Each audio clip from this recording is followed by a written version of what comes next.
दोस्तों, देश के पूर्वी छोर पर बंगाल की खाड़ी के किनारे बसा पुरी आस्था और पर्यटन का संगम है, जो ओडिशा की राजधानी भुवनेश्वर से 60 किलोमीटर की दूरी पर स्थित है।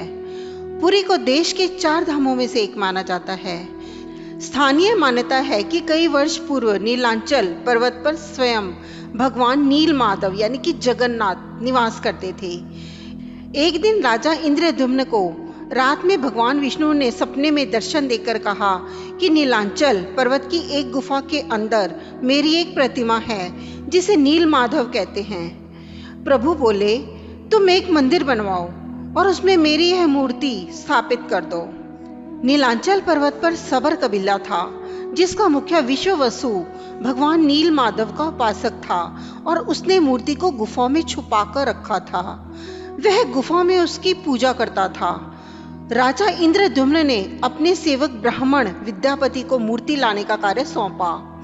विद्यापति ने मुखिया विश्ववसु की पुत्री से विवाह कर लिया। कुछ दिनों के बाद विद्यापति ने अपने ससुर विश्ववसु से भगवान नील माधव के दर्शन करने की इच्छा व्यक्त की। पहले तो विश्ववसु ने मना कर दिया, परंतु बाद में बेटी की जिद के कारण हाँ कर दी। विश्ववसु विद्यापति की आंख पर पट्टी बांधकर भगवान नील माधव के दर्शन कराने ले गया। विद्यापति चतुराई करके जाते समय रास्ते में सरसों के दाने गिराता गया और बाद में सरसों के दानों के जरिए गुफा से मूर्ति चुराकर राजा को दे दी। विश्ववसु भगवान नील माधव की मूर्ति चोरी होने से बहुत दुखी हुआ। अपने भक्त के दुख को देखकर भगवान भी दुखी हो गए और उसी गुफा में वापस लौट आए। जाते समय उन्होंने राजा इंद्रद्युम्न से वादा किया कि वह उनका एक विशाल मंदिर बनवा देगा तो वे उनके पास जरूर लौट आएंगे। राजा इंद्रद्युम्न ने एक विशाल मंदिर का निर्माण करवाया और भगवान विष्णु से मंदिर में विराजमान होने के लिए प्रार्थना की। भगवान ने कहा कि द्वारका से बड़ा टुकड़ा समुद्र में तैरकर पुरी तक आ गया है, उससे तुम मेरी मूर्ति बनवाओ। राजा के सेवकों ने टुकड़े को तो ढूंढ लिया, पर वे सब मिलकर उसे उठा भी नहीं पाए।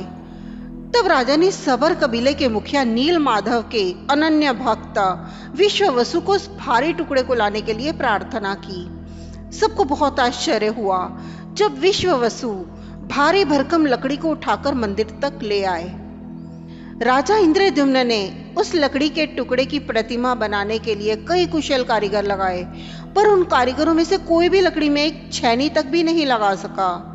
तब सृजन के देवता भगवान विश्वकर्मा एक बुजुर्ग व्यक्ति का रूप धरकर आए। उन्होंने राजा से भगवान नील माधव की मूर्ति बनाने की इच्छा व्यक्त की और अपनी शर्त भी रखी कि वे 21 दिन में मूर्ति को एकांत में बनाएंगे। उन्हें कोई मूर्ति बनाते हुए नहीं देख सकता। राजा ने उनकी शर्त सहर्ष स्वीकार कर ली। अब लोगों को कमरे के अंदर से आरी, छैनी, हथौड़ी की आवाजें सुनाई दे रही थीं। इसी बीच रानी गुंडीचा, जो राजा इंद्रद्युम्न की रानी थीं, दरवाजे के पास गईं, पर उन्हें कोई आवाज सुनाई नहीं दी। उन्हें लगा कि वह बूढ़ा कारीगर मर गया है। उन्होंने घबराकर राजा को इसकी सूचना भिजवाई कि अंदर से किसी भी प्रकार की कोई भी आवाज सुनाई नहीं दे रही। राजा इंद्रद्युम्न भी चिंतित हो गए। उन्होंने शर्त की अनदेखी करते हुए कमरे का दरवाजा खोलने का आदेश दिया। जैसे ही कमरा खोला गया तो बूढ़ा व्यक्ति कहीं दिखाई नहीं दिया और कमरे में 3 अधूरी मूर्तियां प्राप्त हुईं। भगवान नील माधव यानी कि जगन्नाथ और उनके भाई के छोटे छोटे हाथ बने थे, लेकिन उनकी टांगें नहीं बनी थीं और सुभद्रा जी के तो हाथ पांव ही नहीं बने थे। भगवान जगन्नाथ ने उन्हें स्वप्न में दर्शन देकर कहा कि वे अब से काष्ठ की मूर्ति में ही प्रकट होकर भक्तों को दर्शन दिया करेंगे।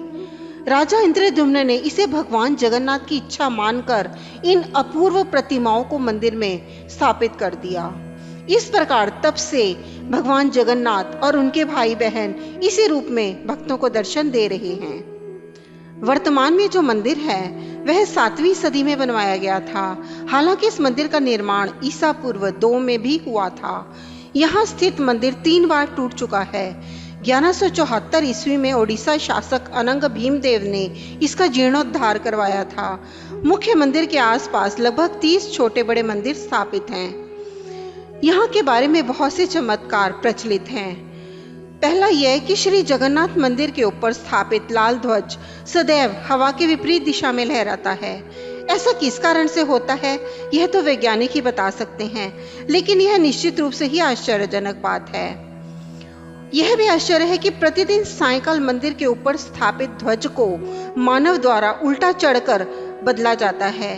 ध्वज भी इतना भव्य है कि जब यह लहराता है तो इसे सब देखते ही रह जाते हैं। ध्वज पर शिव का चंद्र बना हुआ है। दूसरा चमत्कार यह है कि उस गुंबद की छाया नहीं बनती। यह दुनिया का सबसे भव्य और ऊंचा मंदिर है। यह मंदिर 4 लाख वर्ग फुट क्षेत्र में फैला है और इसकी ऊंचाई लगभग 214 फुट है। मंदिर के पास खड़े रहकर इसका गुंबद देख पाना असंभव है।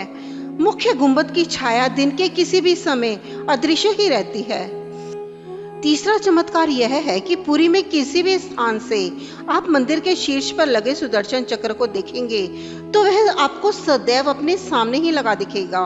इसे नील चक्र भी कहते हैं। यह अष्टधातु से निर्मित है और अति पावन और पवित्र माना जाता है।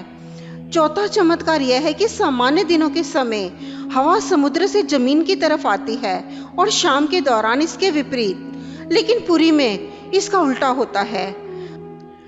पांचवा चमत्कार यह है कि मंदिर के ऊपर गुंबद के आसपास अब तक कोई पक्षी उड़ता हुआ नहीं देखा गया। इसके ऊपर से विमान नहीं उड़ाया जा सकता।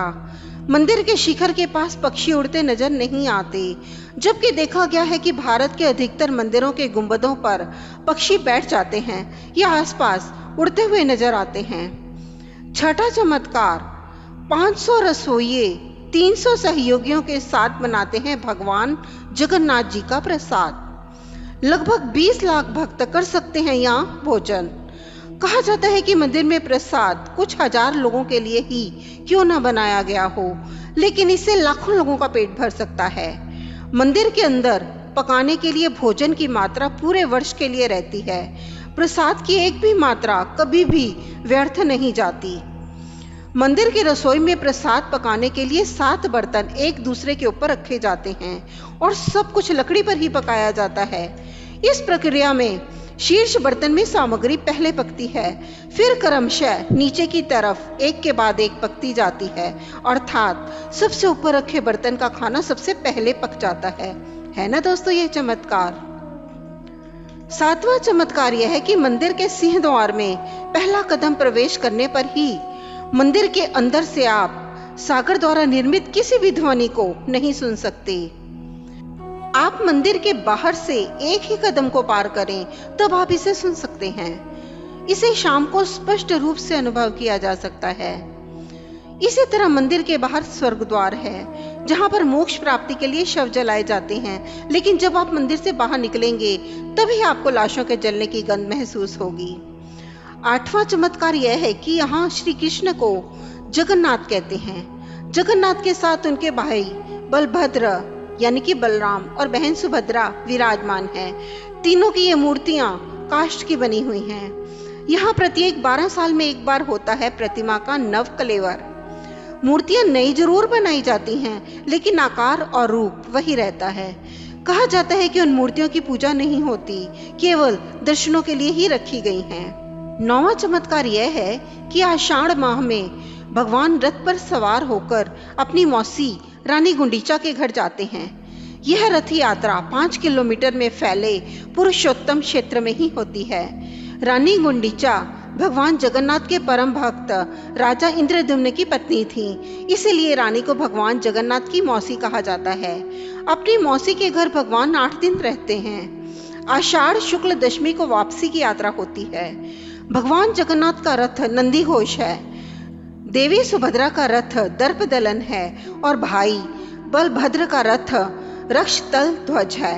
पुरी के गजपति महाराज सोने की झाड़ू बुहारते हैं, जिसे छेरा पैररन कहते हैं। 10वां चमत्कार, यहाँ हनुमान जी करते हैं जगन्नाथ की समुद्र से रक्षा। माना जाता है कि 3 बार समुद्र ने जगन्नाथ जी के मंदिर को तोड़ दिया था।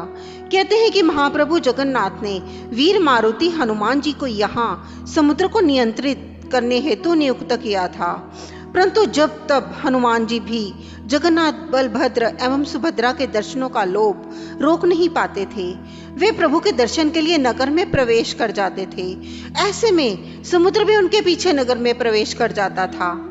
केसरी नंदन हनुमान जी की सादत से परेशान होकर जगन्नाथ महाप्रभु ने हनुमान जी को यहाँ स्वर्ण बेड़ी से आबद्ध कर दिया।